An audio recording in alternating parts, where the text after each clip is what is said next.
ఊసరవెల్లి మే 20న special shows అయితే వేయబోతున్నారు. దీనికి సంబంధించిన ఓవర్సీస్ అమెరికాలో బుకింగ్స్ కూడా ఓపెన్ అయితే చేశారు. మరి అక్కడ బుకింగ్ ఎలా ఉంది? రీసెంట్ గా రీ రిలీజ్ మూవీస్ కి అమెరికాలో రిలీజ్ కావడమే చాలా కష్టం. ఎందుకంటే అక్కడ రిలీజ్ చేయడానికి వాళ్ళు పెట్టిన వెనక రావట్లేవు డబ్బులు కూడా. అలాంటి సమయంలో జూనియర్ ఎన్టీఆర్ కి మాత్రం స్పెషల్ ఫ్యాన్ బేస్ అనేది అమెరికాలో ఉంది కాబట్టి తను ఏ మూవీ రీ రిలీజ్ చేసినా కూడా పెట్టిన అమౌంట్ కి డబుల్ రిటర్న్స్ గా వెనక్కి అయితే వాళ్ళకైతే వస్తున్నాయి. రీసెంట్ గా మనం చూసాము సింహాద్రి మూవీ దాదాపు $60,000 కలెక్ట్ చేసింది ఫైనల్ రన్ లో. ఫైనల్ రన్ అంటే మాక్సిమం 2 days ఆడించారులేండి. అండ్ దాని తర్వాత యమదొంగ జూనియర్ ఎన్టీఆర్ బర్త్డేకి వచ్చింది, అది దాదాపు $27,000 కలెక్ట్ చేసింది. ఇప్పుడు ఉసరవెల్లి 4K కూడా మే 20న స్పెషల్ షో అయితే అమెరికాలో వేయబోతున్నారు. దానికి సంబంధించిన బుకింగ్స్ వివరాల్లోకి వెళ్తే అడ్వాన్స్ బుకింగ్ $3,120 ఇప్పటి వరకు అయితే బుకింగ్ అయితే జరిగాయి. 78 లొకేషన్ లో 147 షోస్ అయితే వేశారు.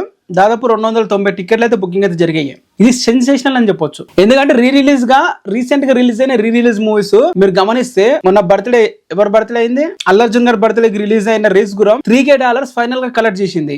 సో ఇప్పుడు జూనియర్ ఎన్టీఆర్ గారిది అడ్వాన్స్ బుకింగ్ తో ఈ రేంజ్ రావడం అనేది గ్రేట్ అని చెప్పొచ్చు. ఈ విధంగా మరి ఫైనల్ గా ఎంత ఉంటుంది బుకింగ్ అనేవి అయితే చూడాలి. దాదాపు $25,000 అడ్వాన్స్ బుకింగ్ ఉంటాయని చెప్పి అనుకుంటున్నాను. ఫైనల్ గా ఒక 40K వరకు వెళ్తదేమో అని చెప్పి నా ఎక్స్పెక్టేషన్స్. మరి చూద్దాం ఎంత ఉంటుంది అని అయితే. ఇది వీడియో మీకు నచ్చిందా కింద కామెంట్ చేయండి. ఇంట్రెస్టింగ్ అప్డేట్స్ అవ్వాలంటే వస్తూనే ఉంటాయి. మీరు సబ్స్క్రైబ్